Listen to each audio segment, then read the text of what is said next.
udah bisa gambar benua Amerika kalau udah pernah ke Amerikanya, gitu kan ya. Nah di peta kita pelajarin how sih bikin peta, gitu kan. Itu di bab peta. Di bab penginderaan jauh kan teknologi akhirnya berkembang semakin modern.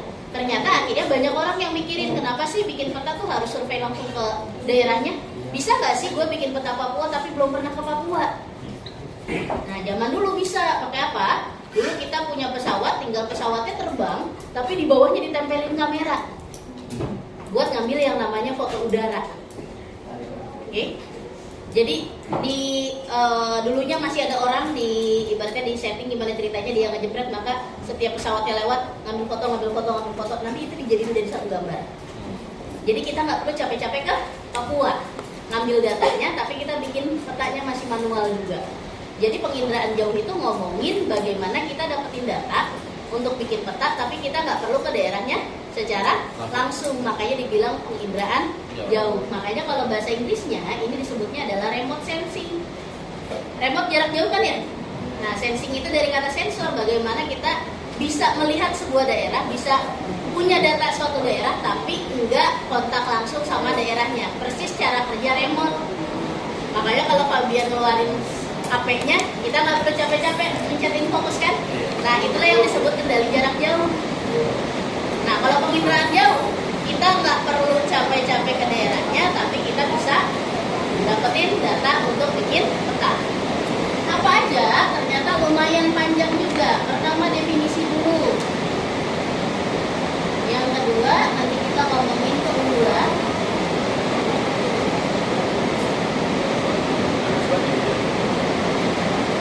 Suara saya masih aman kan ya? Habis keunggulan ada hasil penginderaan jauh. Yang keempat nanti bagaimana kita interpretasi, gimana sih cara ngebaca foto udara. Nanti ada. Kemudian nomor 5 itu nanti itu apa ya, nomor 5 nya ya? Saya lupa. Tapi kemudian nanti kalau nggak salah ada manfaat, ada kelemahan. Saya izin lihat catatan di kelas ini. Ada 6 kan benar? Nah, ini ada 7 komponen yang belum. Oke, kira-kira begini. Ya, kita balik ke halaman kita dan ditambahin komponen di nomor 3.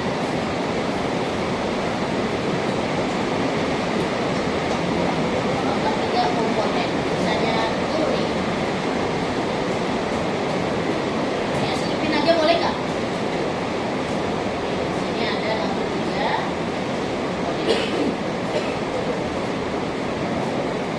Ini baru diganti.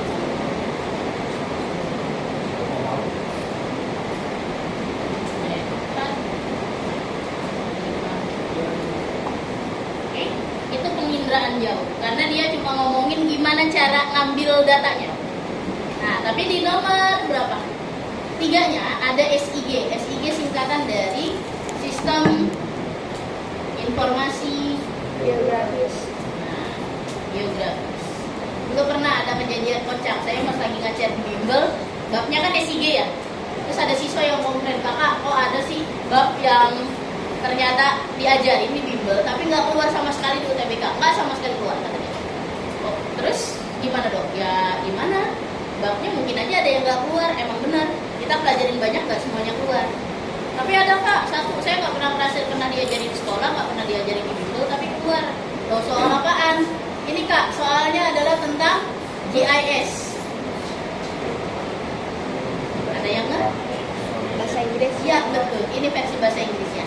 Geographic Information Information System. Masa iya cuma dibalik karena dia bahasa Inggris lu bilang babnya nggak keluar? Kan gitu ya. GIS sama SIG sama-sama aja. GIS sama SIG gimana Bu Halim? GIS kalau bisa dibilang ini adalah masa depannya peta di era modern, karena nanti semuanya itu akan terhubung dalam satu data. Mungkin teman-teman banyak Kalau misalnya kita ngomongin ngurus perizinan ke pemerintahan, ada pelayanan satu atap gitu kan ya. Nah, peta juga nanti akhirnya ada satu peta tapi informasinya bisa menyimpan berbagai macam informasi dan tinggal tampilannya disesuaikan sama kebutuhan kita. Dan di perusahaan-perusahaan sekarang bukan cuma ngomongin perusahaan yang berkaitan dengan peta aja, bahkan perusahaan marketing pun sekarang butuh orang yang bisa bikin peta. Kenapa? Karena ketika lagi presentasi, lagi coba misalnya ngegayat klien dan segala macam, ya sekarang orang tampilannya misalnya kita mau nunjukin daya beli masyarakat, maka kita udah pakainya peta. Oh, daya beli masyarakat Jakarta tinggi loh, langsung grafiknya muncul di peta misalnya DKI Jakarta. Jadi kita tahu oh lokasinya di sana, ternyata di situ.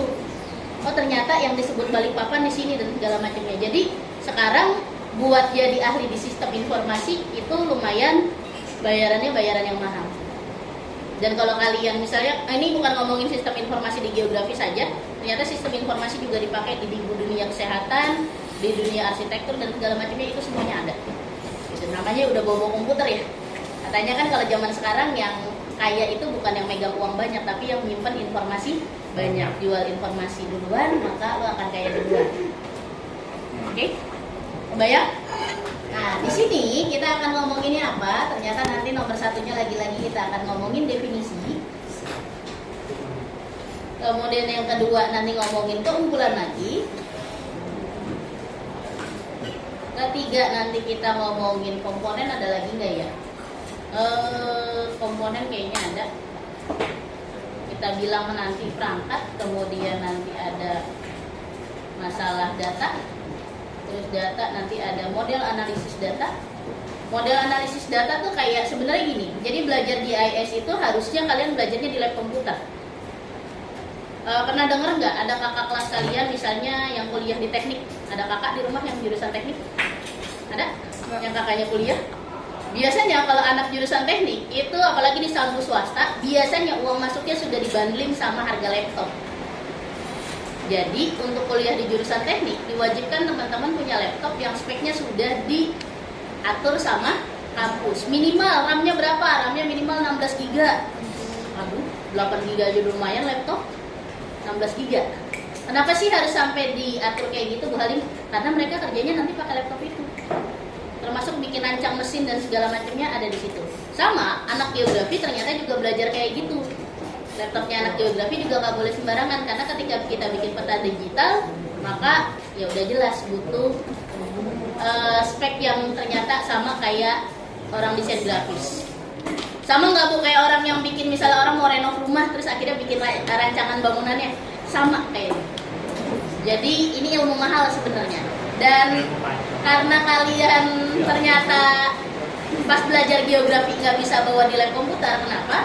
Karena lab komputer kita ternyata speknya jauh di bawah itu. Jadi kalau saya pasang aplikasinya insya Allah ngehang semua. Jadi yang bisa dilakukan sama guru SMA apa? Yang bisa dilakukan sama guru SMA adalah ngasih gambaran. Jadi kita ngenalin aplikasi, tapi bayangin teman-teman nggak mainin aplikasinya. Jadi kayak yang saya ngejelasin fitur TikTok, tapi teman-teman nggak punya aplikasi TikToknya. Tapi nanti kita coba mikirin manualnya begini loh. Jadi nanti kalau misalnya di aplikasi ini kalian tinggal klik tombol ini maka jadi peta yang kayak gini. Jadi saya hanya menggambarkan bagaimana aplikasi itu bekerja. Syukur-syukur ya nanti kita lihat waktunya cukup atau enggak. Kalau saya bisa akhirnya praktek bikin petanya di sini di depan teman-teman ya kita coba. Tapi kalau nggak bisa nanti kita pakai yang paling minimal aja. Oke? Model analisis data dan yang terakhir adalah GIS ada kelemahan nggak ya? Kelemahan ada nggak ya? Coba deh kita lihat lagi. Saya juga lupa. Karena 3 bab disatuin. Namanya interface ini kemana? Wah, nggak ada tuh. Data, perangkat bukan komponen bahasanya ya. Terakhir adalah manfaat. Kenapa dibilang tidak ada kelemahan untuk GIS? Ternyata dibilang nggak ada kelemahan karena sampai detik ini dia adalah teknologi yang paling terbarukan. Jadi yang paling baru, kita belum nemuin kekurangan dia, kecuali kita udah nemuin penggantinya dia. Berarti di sini adalah manfaat. Komponen ini maksudnya perangkat ya, sama aja. Oke, bayangin kira-kira ini dijadiin satu bab gimana? Gumuh nggak? Dan di bimbel ternyata buat penginderaan jauh saya harus dibagi jadi 2 pertemuan. GIS juga sama, saya biasanya 2 pertemuan, bisa 1 pertemuan tapi anak-anaknya gumuh. Itu segitu di bimbel. orang-orang yang udah bayar mahal dan sadar banget, gue udah bayar mahal adalah tujuannya untuk belajar. Sedangkan kalau di sekolah, apakah semua tujuannya belajar? Enggak. Bisa jadi belum. Kenapa? Kita nggak bayaran. Kedua, ibaratnya ini tuh kayak rel kereta yang bebas. Lu mau turunnya di mana? Ada yang cuma pengen lulus SMA boleh, ada yang pengen buat syarat kerja bisa, ada yang pengen kuliah juga boleh. Kan gitu ya. Kalau saya paksain pakai gaya belajar di bimbel, nggak bakalan bisa. Nah, Ya, saya ngasih tahu ini tujuannya adalah biar teman-teman bisa memposisikan diri. Mau lambat, mau cepet, saya serahkan ke teman-teman karena memang harus ngikutin daya tangkap kelas masing-masing. Tapi kalau misalnya nggak kuat, kita cari solusinya gimana? Apakah kita ada pertemuan di luar nge-zoom dan segala macamnya? Apakah kita seperti apa? Silahkan. Apakah Bu Halim nanti bakalan pas lagi asesmen akhir semester di bulan November bakalan masukin 3 bab ini semua? 3 bab banget enggak. Cuma kalau diusahakan bisa selesai sampai PJ, saya akan coba usahain sampai situ. Jadi nanti juga soalnya akan menyesuaikan dalam satu angkatan ini mayoritas banyaknya selesai di mana. Itu ya? Paham ya? Paham Bu. Kira-kira udah gumuh duluan? iya. Iya Bu. Udah. Karena sudah gumuh duluan, yuk kita nggak usah jauh bingung kemana dulu. Yang penting adalah kita ngelakuin dulu. Kalau cuma dipikirin iya gumuh, tapi kalau dilakuin barangkali sedikit demi sedikit kita bisa menjawab tantangannya. Kita mulai dari bab peta dulu ya teman-teman. Kita ke nomor 1.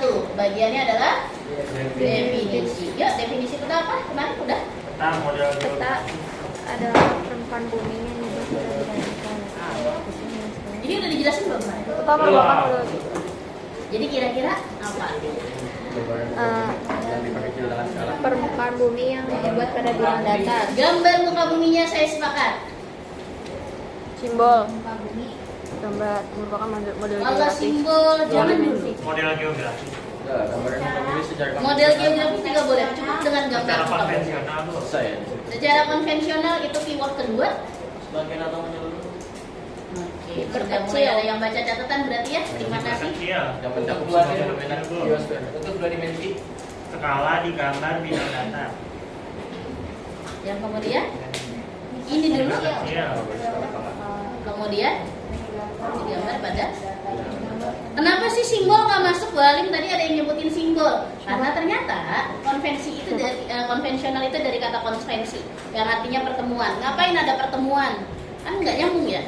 Maksudnya bukan pertemuannya, ternyata tujuan dari pertemuan itu ternyata adalah untuk membuat yang namanya kesepakatan.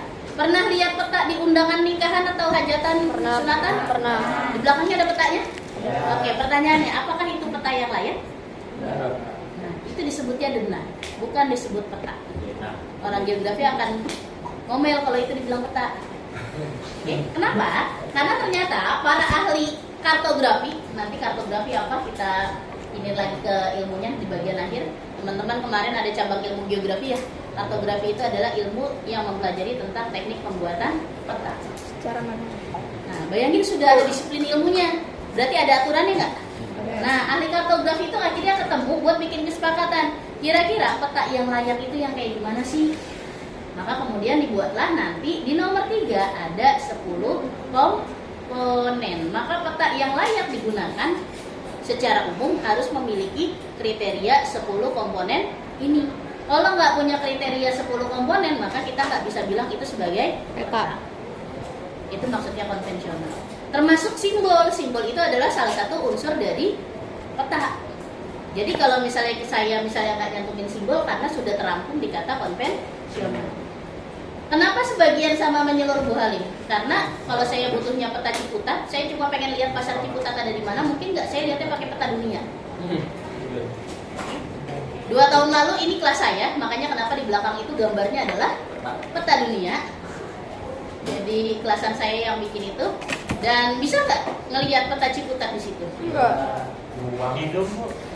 Kalau misalnya ternyata gambar peta itu harus menyeluruh, harus peta dunia mulu yang digambar, maka saya kesulitan ketika mau ngambil di mana sih lokasi pasar Ciputat. Pasti. Maka katanya boleh gambarnya secara sebagian atau menyeluruh seperti gambar yang di belakang. Oke. Kemudian katanya apa? Kalau ada kata-kata skala, mungkin nggak ada yang bikin gambar peta dunia, tapi ukurannya 2 kali lipat lebih besar. Kebayang kertasnya segede apa? Diperbesar nggak mungkin. Jangankan diperbesar, bikin rasio 1:1 aja nggak mungkin kalau kita ngomongin peta. Atau misalnya kalian yang suka K-pop, yang suka bikin apa tuh standee buat biasnya masing-masing gitu kan? Karena biasnya ternyata tingginya 176, maka dibikinlah standee yang ukurannya 176 sesuai sama aslinya gitu. Alasannya gitu kan? Kalau bikin gambar kayak gitu bisa. Tapi bayangin bumi dibikinnya rasio 1:1. Lah ketutupan kertas semua buminya. Nggak mungkin kan? Maka gambarnya pasti wajib banget diperkecil menggunakan skala. Pasti diperkecil karena kertas kita nggak ada yang nyampe segitu. Oke? Nah, diperkecilnya menggunakan skala, digambar pada sebuah bidang datar. Kenapa sih? Karena ini adalah penegasan dari bentuk dua dimensi. Oke. Jadi kalau diulangi, peta merupakan gambar permukaan bumi secara konvensional, baik itu sebagian ataupun menyeluruh, yang diperkecil menggunakan skala dan digambar pada bidang datar. Bisa? Aman catatannya? Boleh diulangi lagi? Boleh, Bu. Oke. Peta merupakan gambar muka bumi secara konvensional, baik sebagian ataupun menyeluruh, yang diperkecil menggunakan skala dan digambar pada bidang datar. Oke. Itu peta. Selesai sebenarnya kalau kita mau ngomongin kewajiban, kelar nih di sini. Tapi ternyata peta punya temen. Temennya siapa? Dora. Nah, ada yang disebut sebagai globe. Globe kayak gimana? Bulat, lingkaran, Peta yang berbentuk kayak bola. Bukan lingkaran. Ayo. Bola, Bu. Nah, Jadi sebagian atau menyeluruh? cincin itu deh. oke. Bentuknya kayak gini ya? Bayang? Bayang. Nggak ada masalah dong berarti, karena sudah tahu globe seperti apa. Berarti definisinya gimana? Peta yang berbentuk 3 dimensi yang bulat depan bawah. Kalau peta yang berbentuk 3 dimensi, pertanyaan saya, yuk kita obrolin dulu. Saya mau ngomongin konsep 3 dimensi dan 2 dimensi menurut teman-teman. Enggak 3 dimensi. 3 dimensi itu kayak gimana? Yang Punya memiliki panjang, lebar, dan tinggi. panjang. 3 dimensi itu berarti punya dimensi panjang, punya dimensi lebar, dan punya dimensi tinggi. Di matematika, kalau cosplay jadi guru matematika dulu, maka ini menjadi yang kita sebut sebagai bangun ruang. Betul begitu? Nah, kalau 2 dimensi, yang disebut 2 dimensi berarti hanya memiliki 2 dimensi panjang dan dimensi lebar. Maka kata guru matematika dibilang inilah sebagai yang namanya bangun datar. Oke, dapat? Bangun. Oke. Misalnya bangun ruang, saya ambil contoh balok. Oke. Ini 3 dimensi benar? Ya. Benar? Ya, betul. Dimensi panjang, lebar, Lebar, tinggi. betul gitu? Betul. Tapi kalau misalnya kemudian bangun datar, berarti saya ambilnya adalah persegi panjang. Karena dimensinya panjang dan lebar. Kalau tadi dibilang peta yang berbentuk 3 dimensi, Bu Halim, bentuknya bola. Bukan lingkaran ya, bola. Nah, caranya biar kelihatan bola dibikinnya kayak begini ya. Oke, ini bola. Betul bola? Kalau bentuk 2 dimensinya? Jadi lingkaran. Pertanyaannya, kalau globe bentuknya bola, kenapa peta bentuknya persegi panjang? Soalnya biar menyeluruh. Enggak. Gambarnya Jaring-jaring. gambarnya lebih gampang.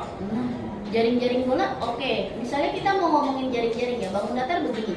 Tapi ini nggak kita bilang jaring-jaring. Kalau kita mau buka si balok dari 3 dimensi ya, kita mau ubah jadi 2 dimensi, maka benar kata Rindu, Bu, pakainya jaring-jaring.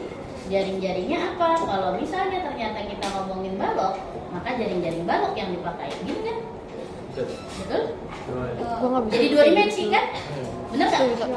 Kita coba kupas dulu. Kalau yang bangun datar persegi panjang itu cuma satu sisi. Ya, Sedangkan kalau misalnya kita ngomongin jaring-jaring, ingat ada 6 sisi. Depan, belakang, kanan, kiri, atas, bawah, betul? Betul. Nah, kalau misalnya kita dimensinya kita omongin lagi, dimensi panjang sama lebar, panjang sama lebar, gitu kan? Cuma bedanya ada 6, panjang lebar lagi. PL, panjang, PL. lebar lagi. Itu benar? Benar. Panjangnya ada 6, lebarnya ada 6, Tinggi. gitu kan? Ya, Tingginya nggak ada, karena Bangun udah datar. jadi bangun datar, di 2 dimensi. jadi 2 dimensi. Tapi kalau kita susun lagi rangkanya, bisa jadi bangun ruang lagi, Bisa. jadi ada tingginya lagi, Ada. jadi 3 dimensi. Iya. Nah, pertanyaan saya sekarang, berarti kan kita nggak boleh dong belok ke sini. Kenapa peta bentuknya persegi panjang? Jaring-jaringnya Kalian cari aja peta dunia misalnya. persegi panjang ini.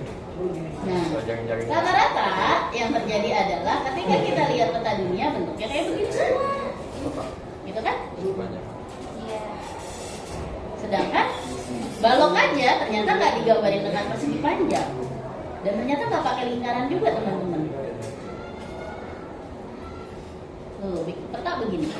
Ini peta ya, kita sepakat ya. Tadi katanya kalau globe peta yang berbentuk 3 dimensi. Pertanyaan saya, ini kan katanya disebutnya peta, berarti ada dimensinya panjang sama Lebar. lebar, betul? Betul. Ketika dia jadi globe, pertanyaan saya, ketika sudah ditempelkan, ini ditempelin ke bola, oke? Adakah teman-teman yang ngeraba globe, terus akhirnya dari bisa ngerasain Gunung Semeru tingginya seapa? Enggak, jadi 2 dimensi. Oke? 2 dimensi. Apakah jadi 3 dimensi globe-nya? Enggak. Ternyata globe tidak 3 dimensi. Kenapa? Karena ketika kalian lulus, kalian nggak bakalan bisa ngerasain, Bu, ternyata Everest beneran tinggi ya. Ternyata Palung Mariana dalam ya. Karena tidak ada dimensi tinggi. Jadi kalau tadi ada yang langsung bilang, Ibu, globe adalah peta yang berbentuk 3 dimensi, punten. Saya nggak bakalan langsung tulis itu. Kenapa? Karena memang globe tidak berbentuk 3 dimensi. Iya, tapi ibu di catatan yang kemarin tuh ada 3 dimensi, makanya kita Nah, sip. Kenapa sih akhirnya ke sana? Karena kalau ngomongin bahasa definisinya, saya akan bilang tiruan bola bumi. Oke? Tiruan. Namanya tiruan kira-kira pasti ada perbedaannya enggak? Pasti ada kurangnya enggak? Ada. Mau KW super sekalipun gitu kan? Pasti tetap aja ada celah buat membedainnya. Makanya dibilang tiruan bola bumi. Secara konvensional enggak? Iya, Bu. Tetap ada aturannya. Harus secara konvensional. Apakah bisa sebagian bikin blok? Nggak bisa. Blok cuma seperempat doang gitu kan? Nggak bisa kan? Makanya pasti harus secara menyeluruh. Kemudian diperkecil lagi menggunakan skala. pada bidang lengkung.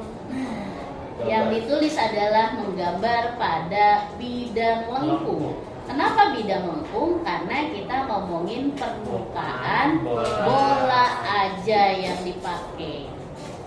Oke, jadi permukaan bola inilah yang kemudian ini 2 dimensi. Jebakan 3 dimensinya ada di mana? Di bagian sini. Tapi ternyata yang kita pakai gambar cuma permukaan bola. Oke, jangan nulisnya dulu. Nggak apa-apa. Oke, jadi permukaan bola. Oke, jadi ternyata konsepnya tetap cuma punya dimensi panjang sama dimensi lebar. Maka kita bilang itu masih 2 dimensi. Oke, ada pertanyaan? Belum? Aman?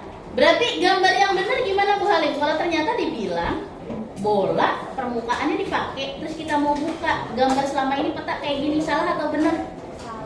Salah. Ini kalau kata ahli kartografi, dia bilangnya peta ini nggak akurat. Kalau kalian pakai peta model begini jalan-jalan di Rusia, insya Allah nyasar. Oke, kenapa? Karena tadi Rindu udah bilang, Bu, pakai jaring-jaring balok. Maka seharusnya ketika kita ngegambarnya pada permukaan bola, maka yang harus kita dapat adalah bentuknya salah. Jaring-jaringnya bukan lingkaran, tapi nah, kita akhirnya pakai jaring-jaringnya bola. Jaring bola begini bentuknya. Coba coba gambar gua. Jadi kalau kalian mau bikin peta dunia yang benar, gambarnya bukan pakai kayak gitu, tapi gambarnya harus ya begini. Bisa? Bisa gambarnya, bisa bacanya? Enggak. Nah, kalau yang cowok-cowok ngerti banget, biasanya kalau game habis diupdate terus kena komplain sama usernya, waduh grafisnya nggak enak nih, kira-kira nanti bakalan ada update selanjutnya nggak? Ada.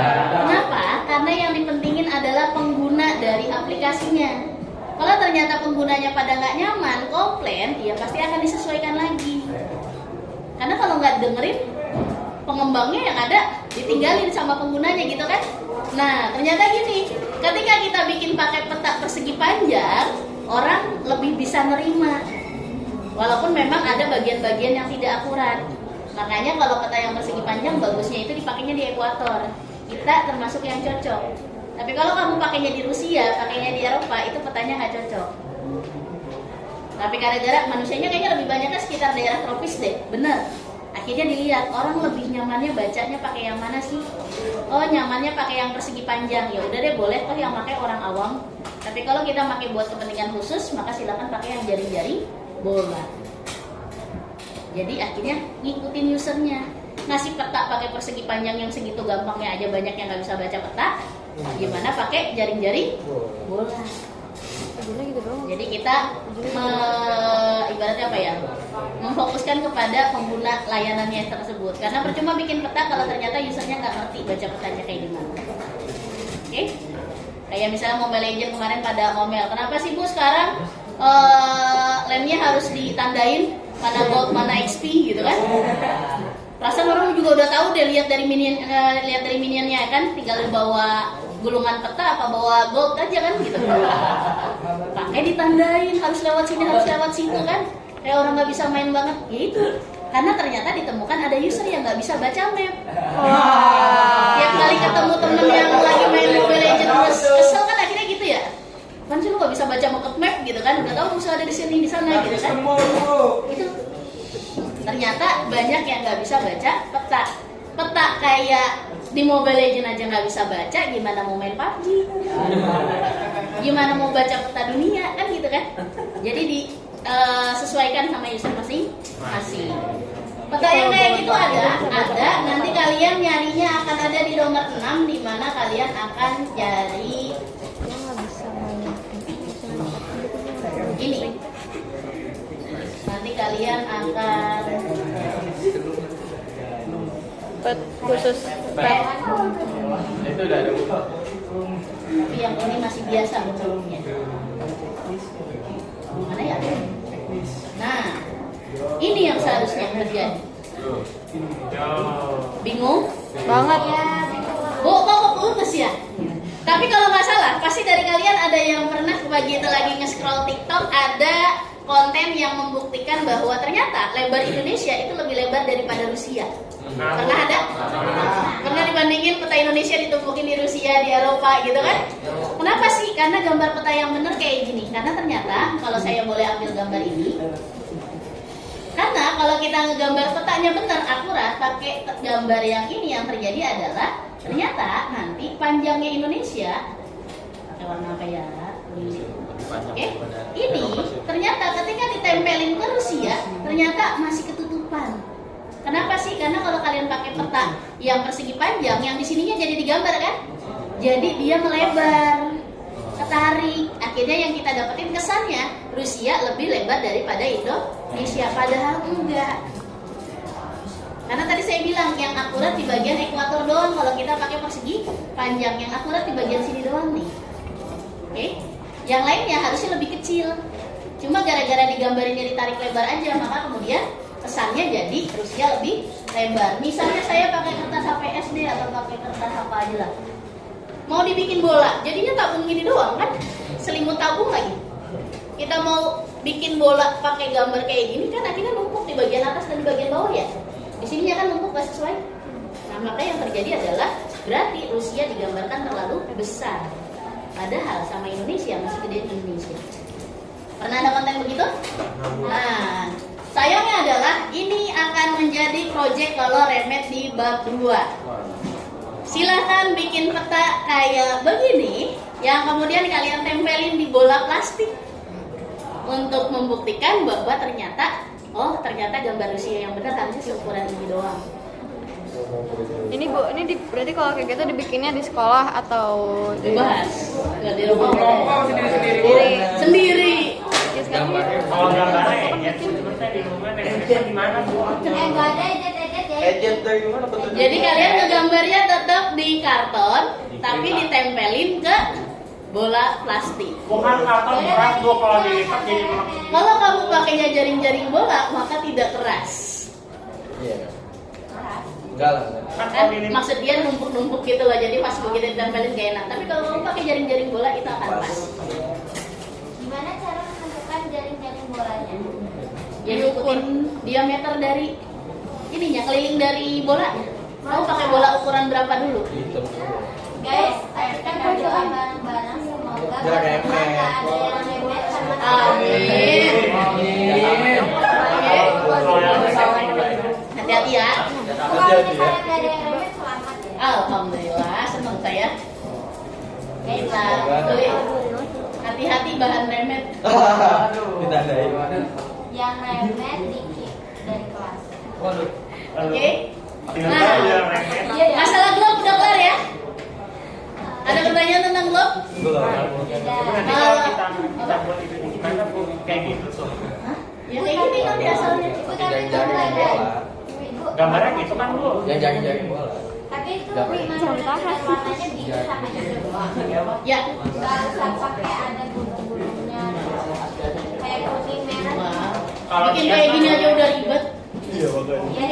Kalau lu niat boleh Bu. Saya bawa temennya lagi, ternyata ada temennya satu lagi yaitu Atlas. Oke, Atlas adalah simpel, kita ngomonginnya dia petanya nggak satu, dia adalah kumpulan peta yang dibukukan. Buat dari sana. Dibukukan Bu. Boleh. Iya. Ada. Kalau ditanya ilmunya tadi kita udah spill dikit, ada yang namanya kartografi. Kartografi adalah ilmu yang mempelajari Pembuatan peta. pembuatan. Cara manual. Betul. Berarti kalau misalnya ilmu yang mempelajari pembuatan peta, kalau kartografi Apa? itu adalah secara manual. Karena kalau ternyata kalian bikinnya udah pakai aplikasi, kita akan ngomongin GIS. Baru dia ilmu yang mempelajari. Cabut aja deh. Cabut aja deh. Peta digital. Pembuatan peta Ini digital. convert itunya. Bateri apa? Ngecas. Pembuatan peta digital. Pembuatan peta secara Digital. Bukan karena cas.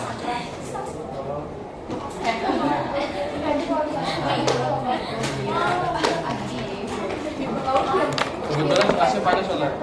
Termasuk kalau angkatan kalian, kebetulan saya kemarin diminta jadi panitia PPDB, tapi saya nggak mau karena capek. Tahun sebelumnya lagi saya nggak megang, terakhir tahun yang saya pegang itu adalah yang sekarang angkatan kelas 12.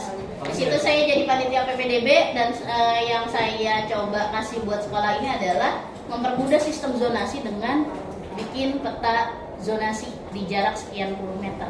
Jadi saya kasih ringnya, tinggal tunjukin rumah kamu yang sebelah mana, Sherlock, maka kelihatan zonasinya nyampe atau enggak. Bukan ngukur lagi, karena kalau ngukur suka ada perdebatan berantem ya, ditariknya kemana dan segala macamnya. Bu saya ngukur berkali-kali gagal Bu di sini. Nah, tapi kalau misalnya kemudian kalau udah pakai peta, kita udah tahu atap rumah kita yang warna apa dan segala macamnya, maka nggak ada perdebatan itu. Dan terakhir saya pegang, saya bantu adalah di 2 tahun yang lalu. Nah, itu pakai GIS. Oke, nomor 1 selesai. Ada pertanyaan? Kita sampai jam berapa sih? 12.20. Kok masih lama? Ya, ibu mau cerita. Iya Bu, kok bisa kok bisa masih lama gitu ya? Materinya mana? Nomor 1 selesai, kita ke nomor 2. Nomor 2 cuma 3 doang. Kenapa? Karena ngomongin fungsi, tapi kita bagi jadi 3 kelompok besar. Abang nggak gitu. Enggak berapa. Tiga, nanti. Yang pertama katanya untuk menunjukkan lokasi, bener nggak? Betul. Untuk menunjukkan lokasi, dan kita ngomonginnya untuk menunjukkan lokasi ini berarti suatu tempat lah. Mau lokasi apapun bisa. Tapi jangan lupa kemarin kita habis belajar konsep habis lokasi adalah jarak. Bisa nggak kita mengukur sebuah jarak di peta? Tidak bisa. Ya. Karena ingat jarak itu adalah dua lokasi yang dihubungkan dengan sebuah garis. Jadi kita pasti bisa mengetahui ukuran jarak. Kira-kira antara kalau disuruh nebak Jakarta Bandung sama Jakarta Cikampek deketan mana sih? Kalau Cikampek. Cikampek. Tahunya Bandung doang. Cikampek itu sebelum Padalarang gitu kan. Makanya kemudian di daerah Purwakarta, belokan dari Bekasi ke arah Purwakarta itulah yang kemudian kita bilang Cikampek. Selain lokasi jarak, ternyata bisa juga arah ataupun aliran. Nah, kalau misalnya mata angin saya agak kurang karena mata angin cuma ya utara nunjukinnya ke situ doang. Jadi kalau kita Tapi ya arah mata angin ini tidak berubah, kamunya yang berubah, ya kan? Arah aliran yang dimaksud ternyata pernah lihat nggak di atlas ada peta angin muson barat daya? Enggak, Bu. Yakin? Di atlas? Nggak pernah mainin atlas? Mana ada aplikasinya, Bu? Buku. aku punya. Atlas saya dirayatin. Jangan Ya doang SD. nggak apa-apa ya Bu, yang penting punya. Oh my god. Kayak gini. Tahu tahu. Nah, ada gambar kayak gini di atlasnya ada. Oke, ini kan untuk menunjukkan arah atau aliran. Oh iya. Atau kemarin pas kita lagi ngebahas geografi, sejarahnya geografi, saya ngomongin penjelajahan bangsa barat, arah juga kan, tapi arah penjelajahan. Jadi ternyata mau angin, mau air kayak sungai alirannya ke arah mana, mau kayak penjelajahan hal-hal yang bersifat sosial itu pun bisa ditunjukkan menggunakan yang namanya peta. Selain itu bisa apa lagi? Selain itu ternyata bisa juga kalau kita mau tahu, biasanya dulu kalau lagi SD guru tuh suka bilang Kalimantan itu yang gambarnya kayak ayam. Pernah ada? Iya. Kalau Sulawesi itu yang kayak huruf K gitu kan? Nah, dari mana sih tahu itu ya? Karena dari peta kita akhirnya bisa melihat sebuah bentuk. Ya udah kita analogiin aja biar gampang hafalnya. Jawa kayak Oke? Aduh. Penjelajahan. Nah, yang selanjutnya adalah kita ngomongin luasan. Sering jadi perdebatan biasanya. Kira-kira pulau terbesar di Indonesia sebenarnya Papua atau Kalimantan? Kalimantan. Dilihat dari mana sih? Ya tinggal lihat luasannya. Oke? Iya, Tinggal lihat luasan yang mana. Oke? Itu yang kedua. Itu yang kedua. Itu yang pertama. Kalau yang kedua bisa dipakai untuk menunjukkan, punten ya terlalu bawah. Nanti kita ganti halaman. Untuk menunjukkan katanya bisa pola. Kita udah pernah bahas pola. Atau kita ngomongin sebaran. Sebarannya pun nggak yang bersifat fisik aja, kayak misalnya SDA, atau kalau di atas lagi-lagi suka ada sebaran tambang, bener nggak? Sebaran hasil alam gitu kan? Tapi ternyata sebaran suku juga bisa kan? Iya. Sebaran bahasa juga bisa. Jadi sosial bisa, fisik juga bisa. Oke? Itu fungsi yang kedua dari sebuah peta. Lanjut. Yang terakhir adalah jangan untuk tega enak pakai kata untuk kalau buat yang ketiga. Yang ketiga adalah sebagai bahan pertimbangan dalam pembuatan kebijakan.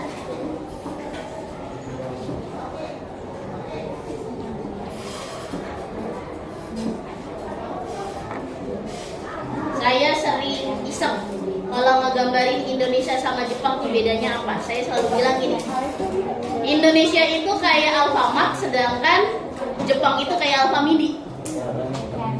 Dalam hal kira-kira bukan, kita nggak mirip sama Jepang. Jepang udah maju, kita masih depan. Apa? Apa? Oh iya. Apa nama? Teknologi, Bu. Dalam hal teknologi jauh, Jepang jago banget. Galang. Jadi apa? Marketing, Bu. Dalam hal Marketing, Bu. Peta. Harga jual. dalam hal bencana. Oh ya.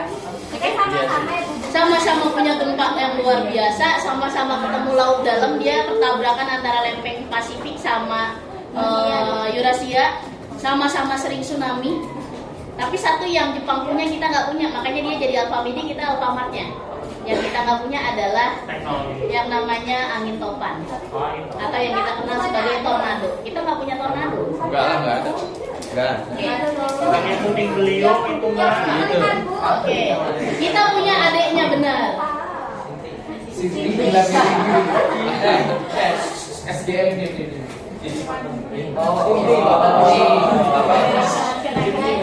Makanya dibaca Kalau dalam hal kebencanaan, ingat Jepang itu ternyata dia lebih lengkap. Semua bencana digorong sama Jepang. Sedangkan kalau kita Indonesia itu nggak punya satu, katanya minus apa? Minus yang kita sebut sebagai tornado. Kita nggak punya ini. Kenapa sih? Karena kalau kita ngomongin posisi Jepang, Jepang itu posisinya, kalau Indonesia kan di khatulistiwanya ya. Jepang posisinya itu di sini. Kenapa Jepang punya tornado? Karena angin dari kutub tabrakan sama angin dari ekuator. Jadi akhirnya ada angin yang berputar-putar. Tapi Kalau kita nanti anginnya ke sini kan? Kemudian kalau dari kutub lagi berarti begini. Tabrakannya di sini. Maka daerah ekuator itu dikatakan katanya bebas tornado. Oke. Kemarin saya pengen ngopas link TikTok sebenarnya ke bahan acara saya, tapi saya lupa. Jadi kemarin itu kalau nggak salah kita, kalau kalian buka atau ngikutin saluran WhatsApp-nya BMKG, sekarang itu kita, nah kalau nggak salah notif hari terakhir ini selain gempa itu lagi terjadi yang namanya siklon tropis. Nah itu tornado tuh. Tapi tornado itu cuma bisa menyentuh daerah pinggiran dari bawahnya Indonesia atau atasnya Indonesia, tapi nggak pernah bisa masuk ke Indonesia. Kenapa? Karena daerah kita adalah daerah yang tekanannya stabil. Jadi kita tekanannya stabil. Jadi nggak mungkin ada angin yang muter-muter kayak gitu. Kita punyanya adeknya, puting beliung. Tapi itu bukan tornado, karena skala dikatakan sebuah tornado kalau dia ternyata bisa sampai pindah provinsi. Jadi misalnya awalnya tornadonya muncul dari Bogor bisa nyampe ke kita, itu baru kita bilang tornado. nanti kita tuh jadi provinsi Bogor. Enggak, maksudnya tornadonya jalan sampai pindah ke sini. Jadi bisa dibilang bencananya lebih luas. Pertama muncul dari Bogor, ternyata bisa muncul ke daerah yang lainnya. Pernah nonton film ini nggak? Terus baliknya gimana, Di Bang? Akhir tahun, awal tahun kemarin. terus baliknya gimana? 2024 deh. Baliknya gimana? Nah, sih ada yang nonton film ini? Di bioskop. Saya ngikutin dari zaman ini twister yang pertama. Yang jadul ya, Bu.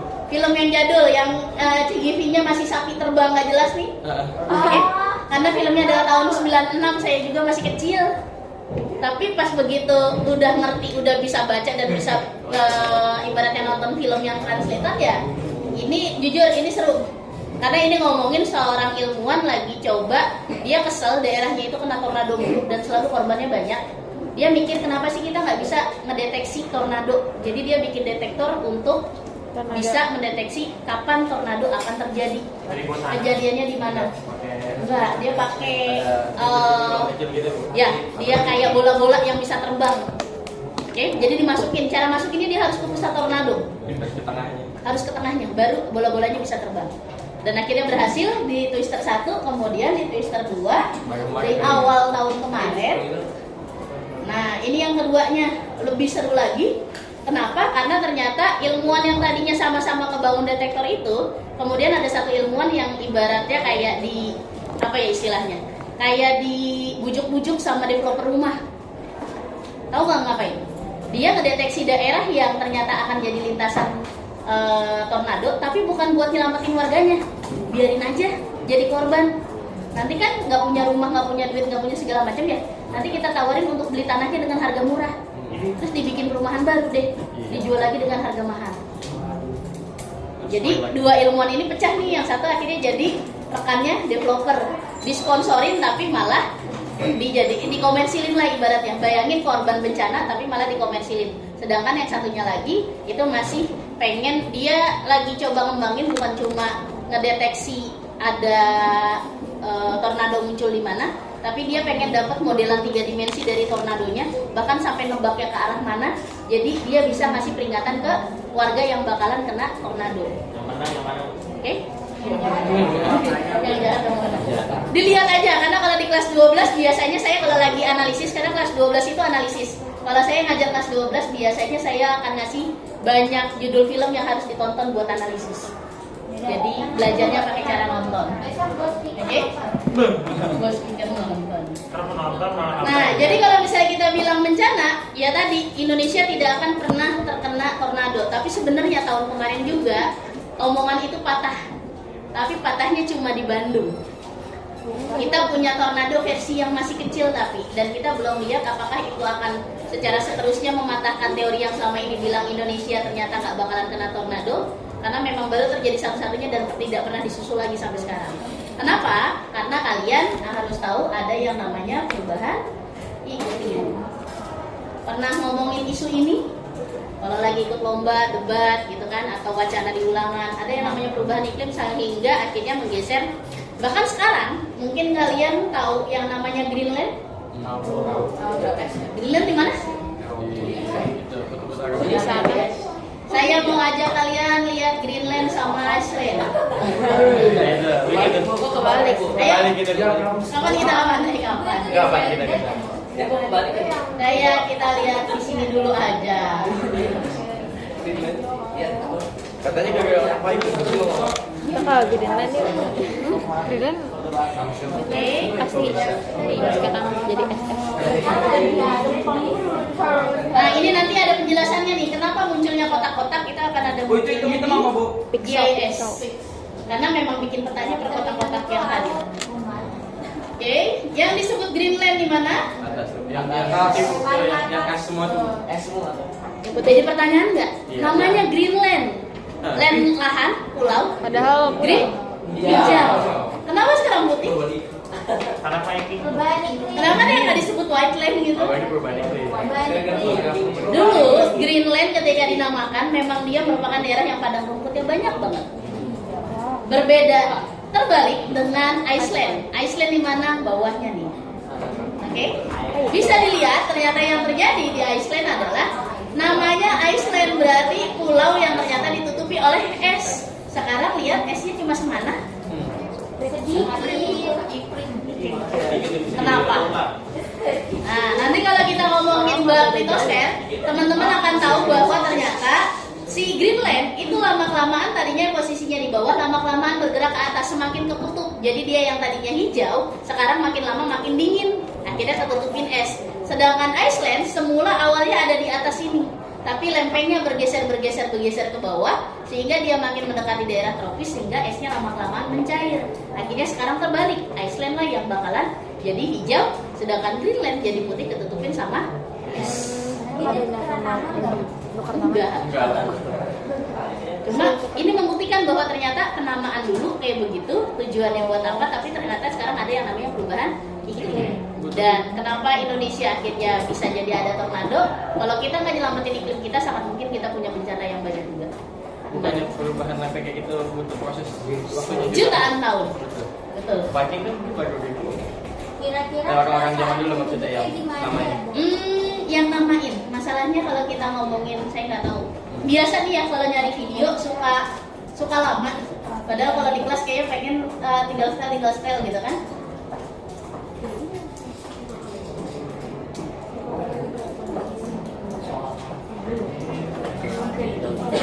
Benar, karena lagi syuting kita melipir dulu. Yang mana tuh sih dia? Ngelek putar-putar. stunting. Salah kota Bogor. Ya, iklan dulu. Maaf ya, Alfredo. Oke. Ya, pergerakan lempengnya. Gimana bahasanya? Lama-lama geser. Itu kan cepet. Iya kan? Karena udah dipercepat. Iya. Kemarin itu bertanya. Aslinya jutaan tahun begini Bu posisinya. Oke. Itu beda-beda. Kalau misalnya lebih jelasnya lagi, bahkan sebenarnya ceritanya adalah dunia dulu cuma ada satu daratan dan satu samudra. Disebutnya Pangea. Panggil Nah, kemudian pecah jadi dua. Nah, bisa dilihat yang jadi belahan bumi utara apa? India tiba-tiba terbang lagi sendiri. Bentar, saya ulang lagi bagian Indianya. Lihatin India. Iya. Kita ulang lagi. India ini. Dari selatan naik ke atas. Lihat. Jadi kalau ada pertanyaan, Ibu, kenapa India jadi satu-satunya negara yang ada orang hitamnya di Asia? Padahal Asia orangnya rasia kulit kuning. Karena ternyata dulu daratannya bukan sama Asia, tapi sama Afrika. Maka sangat mungkin ada masih ada ras kulit hitamnya, kemudian bercampur sama orang-orang Asia. Itu tentang persisnya di sana makanya jadi kemana-mana ya. Ya, betul. Makanya Monefresh sampai sekarang masih naik. Oke? Nah, sisipan pentingnya di bagian itu. Maksudnya kita ngomongin bahan pertimbangan pembuatan kebijakan apa? Kita ngomongin bencana tadi ya. Oke? Pernah dengar bencana tsunami Palu 2018? Itu lama. Bedanya kita sama Jepang, ya, soal kebencanaan. Jepang itu karena sudah tahu ternyata daerahnya lengkap banget sama yang namanya bencana, maka dia antisipasinya, mitigasi bencananya ternyata luar biasa bagus. Kapan itu? Orang Indonesia udah tahu bedanya cuma satu, tapi ternyata bisa dibilang antisipasinya sampai detik ini ternyata Kurang. zonk. Sekarang pertanyaannya, yuk, kalian kan dari SMP yang berbeda ya? Iya. Ya. Sekolah mana dari sekolah asal kalian yang pernah melakukan mitigasi bencana sekolah di mitigasi bencana di sekolahnya masing-masing? Ada yang pernah? Pernah. Mitigasi apa? Apa? Ini disuruh gempa. Gempa. Simulasi satu sekolah. Iya, maksudnya kayak ada gempa gitu, pura-pura. Mitigasinya satu sekolah semuanya keluar sampai ke daerah titik aman. Satu kelas, Bu. Satu kelas. Itu bukan mitigasi bencana. Mitigasi bencana harus satu sekolah. Sekolah ya, Bu. Anda? Udah? SMP mana? Gimana ngadain mitigasinya? Jadi kayak ada bunyi wing Hah? gitu, terus ntar kumpul di lapangan semuanya keluar, terus ada orang BMKG-nya di sini lah, penjelasannya di lapangan. Kasih penjelasannya di lapangan. Apakah pas lagi turun misalnya kelas kamu di lantai 2 keluarnya bebas atau rapi? Rapi. Harus rapi. Nah, ada lagi? Iya, Bu, tapi saya SD, Bu. Beneran, Bu, serius. Oke. Jadi kalau teman-teman tahu ternyata ada undang-undang yang mewajibkan setiap sekolah minimal melakukan mitigasi bencana 1 semester sekali. Kita harus. 1 semester sekali itu wajib dan undang-undangnya sudah ada dari tahun 2019. Ya. Tapi di sini ada 2024 Banten baru ngomongin sekolah siaga bencana Banten. SMA 1 gimana? SMA 1 alhamdulillah pas begitu saya masuk sini karena saya udah tahu ada aturan kayak gitu. Tahun kemarin saya megang mitigasi bencana itu babnya bab kelas 11. Jadi saya biasanya ngelakuin mitigasi kalau saya lagi ngajar kelas 11. Kalau sekarang kan saya ngajar kelas 10. Saya nggak bisa tuh ngadain mitigasi bencana. Tapi tahun kemarin saya cuma ngajar satu kelas dan materi di kelas 11 tuh geografi cukup luang. Jadi waktunya banyak tapi materinya sedikit.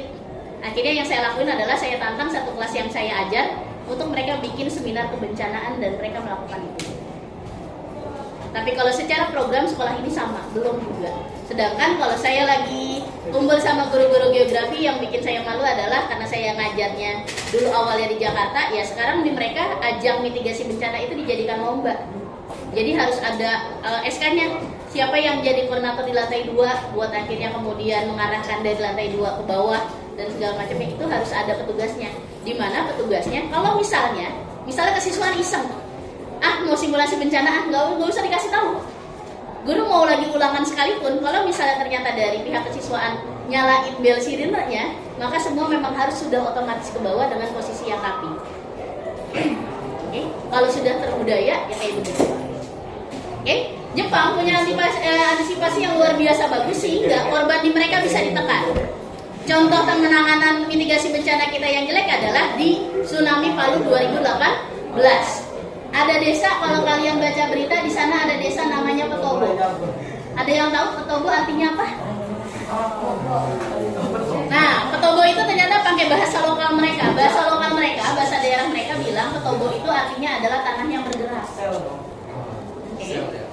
Dan saya ingat banget ngomongin bencana likuifaksi 2010 saya kuliah, itu se-Indonesia mahasiswa geografi disuruh bikin peta rawan likuifaksi yang kemudian diserahkan ke pemerintah tempat. Likuifaksi apa sih?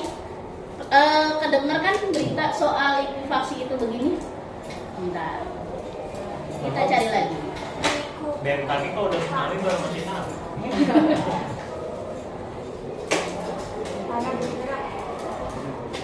Nah, ini biasanya saya selalu pakai. Lihat, lihat pergerakannya. Tapi kayak cuman Ini gambaran satelit ketika likuifaksi di Palu.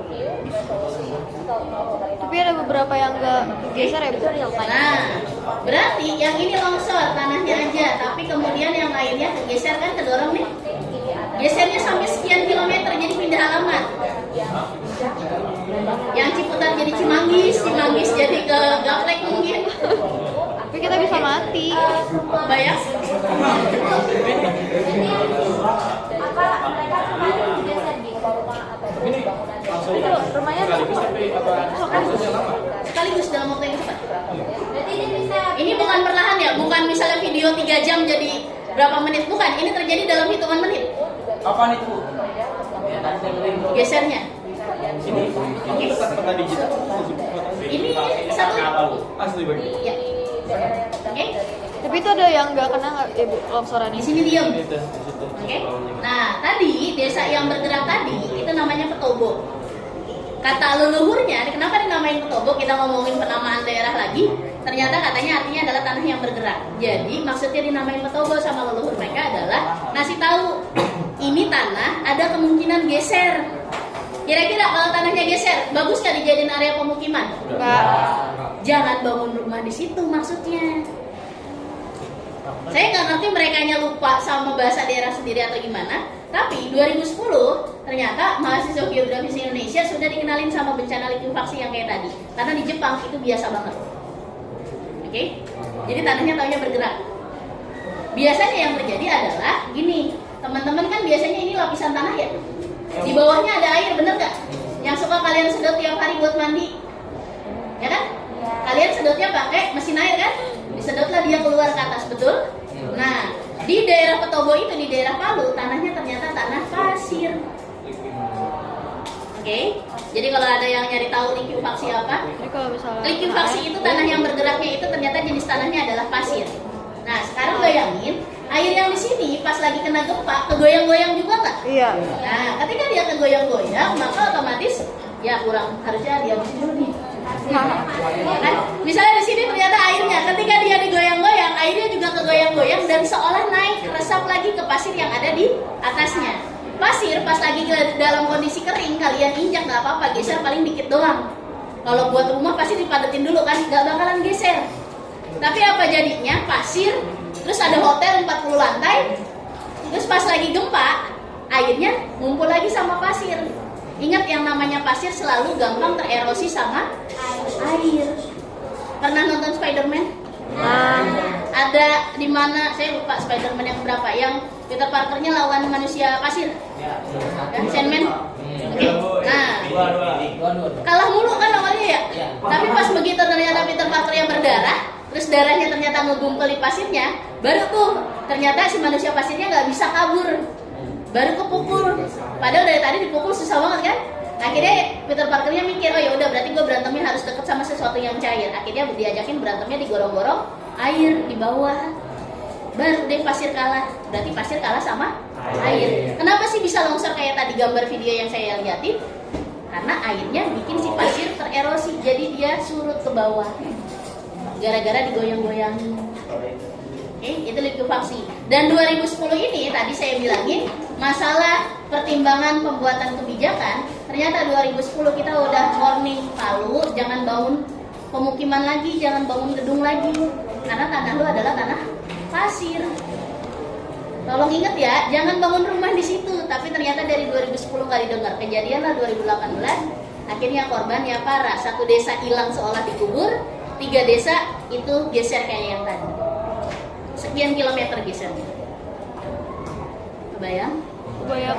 Padahal udah disiapin bahan pertimbangannya nggak? Tapi masalahnya dibaca nggak? Nggak. Ya udah, kalau kena korban itu adalah fungsi pertama. Tapi ada lagi nggak Bu daerah lain Pak? Yang tanah pasir. Semua pasti dikasih, tanah pasir pasti ada. Termasuk salah satunya adalah kalau kalian misalnya karena kemarin saya kuliahnya di Jakarta, ya berarti otomatis saya bikin petanya Jakarta. Salah satu daerah yang saya jadiin pembahasan adalah Ancol. Pernah ke Ancol? Nah, saya nggak tahu pintu berapa, tapi kalau naik Transjakarta biasanya dari turun Transjakarta shelter Ancol itu sebelah kanan ada apartemen puluhan lantai, tapi dibangunnya di pinggir pantai. Bermasalah nggak?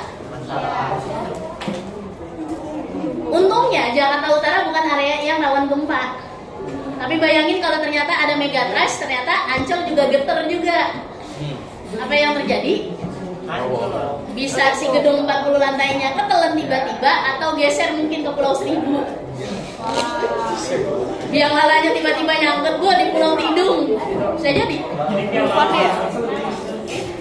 Tapi korbannya akan lebih parah dari Palu nggak?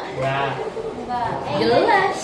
Kalau Linkin Park sih dimodelin di Jakarta, ingat kepadatan penduduk Jakarta lebih tinggi, korbannya akan lebih banyak lagi. Berarti Dufan juga kena dong? Iya, kan biang lalanya geser tadi saya bilang. Oke. Jadi sebenarnya untuk peta-peta seperti itu udah banyak disilakan sama pemerintah buat pertimbangan pembangunan, tapi tergantung dipakai atau tidak. Oke. Sintingnya udah cukup? Udah Bu. Berarti udah paham ya sebagai bahan pertimbangannya kayak gimana. Jadi besok kalau dikasih bahan pertimbangan tolong dipertimbangkan baik. Oke, nomor 3 di komponen peta. Alhamdulillahnya ternyata komponen peta ini saya udah bilang ada 10 komponen. Inilah yang kemudian dijadikan tugas pertama di bab 2. Oke. Nah, cara ngejelasinnya kayak gimana? Kalau dilihat saya pakai catatan yang kelas lain dulu. Ini tuh.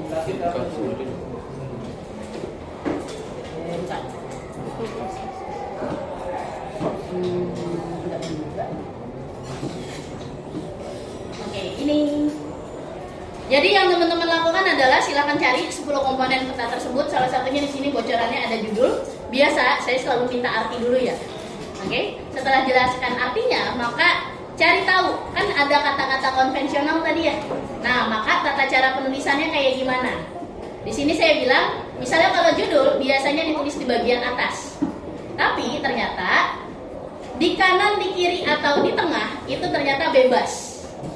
Oke? Nah, tapi katanya apa? Kalian boleh milih. Nanti kalian mau ngasih contohnya gimana? Misalnya abis itu contoh kan? Kalau di kelas sebelumnya tadi saya kasih opsi begini. Kalian bisa nulis dulu 10 komponen sampai selesai. Habis itu cukup print satu ini, printlah seukuran buku kalian. Habis itu tandain, oh ini adalah contoh penulisan judul. Oh yang nomor 4 yang ini adalah lettering. Ini adalah legenda. Tinggal ditandain begitu. Oke? Jadi di print satu gambar peta yang menurut kalian petanya ternyata sesuai dengan 10 komponen yang ada. Habis itu kalian tandain, harus ada 10-10-nya. Oke? Boleh kayak gitu, tapi akan lebih bagus lagi bagi kalian yang pengen, tadi kan saya bilang, judul di bagian atas, tapi atasnya kanan, kiri, bebas-bebas aja kan? Misalnya kalian mau, Bu, kalau saya maunya contohnya per poin aja deh. Saya soalnya mau ngasih contoh peta yang ternyata nulisnya di kanan, nulisnya di kiri, sama di tengah, misalnya gitu. Ini yang tulisannya di kanan ya. Bagian ini, misal kalau yang di bagian kiri misalnya adalah peta apa ya, atlas biasanya.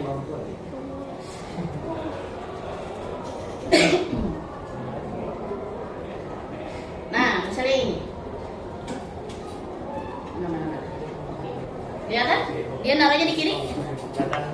Judulnya adalah ini, Wawasan Indonesia. Dia nulisnya di bagian kiri. Yang penting di atas. Atau misalnya mau ngeliat lagi peta yang di bagian kanan, misalnya kanan, di bagian tengah. Kalian boleh print gambar yang tadi atau kemudian kita begini.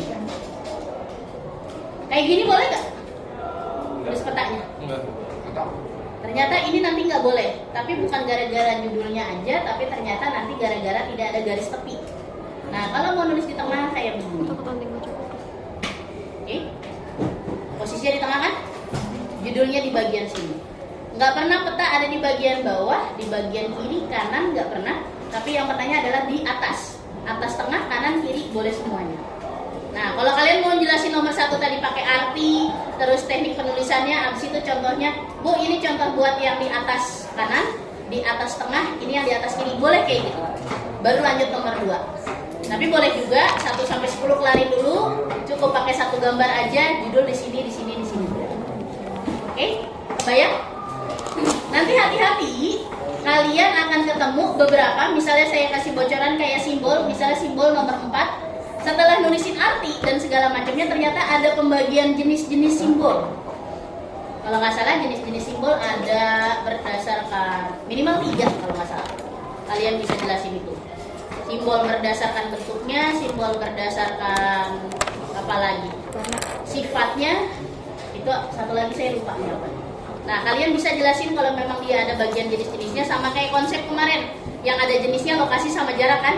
Nah, tolong dibedain. Kalau misalnya dia memang ada jenisnya, silakan dibuat seperti itu. Itu buat tugas pertama kita di bab ke-1. Ada pertanyaan? Tidak ada. Cukup? Bisa siap-siap pulang dong. Nah, Kita PA. Sudah bukan yang bareng. udah? Dan sampai sini ya. Tugasnya kapan deadline-nya masih ditaruh di drive yang sama, pasti adalah deadline-nya di tanggal 20.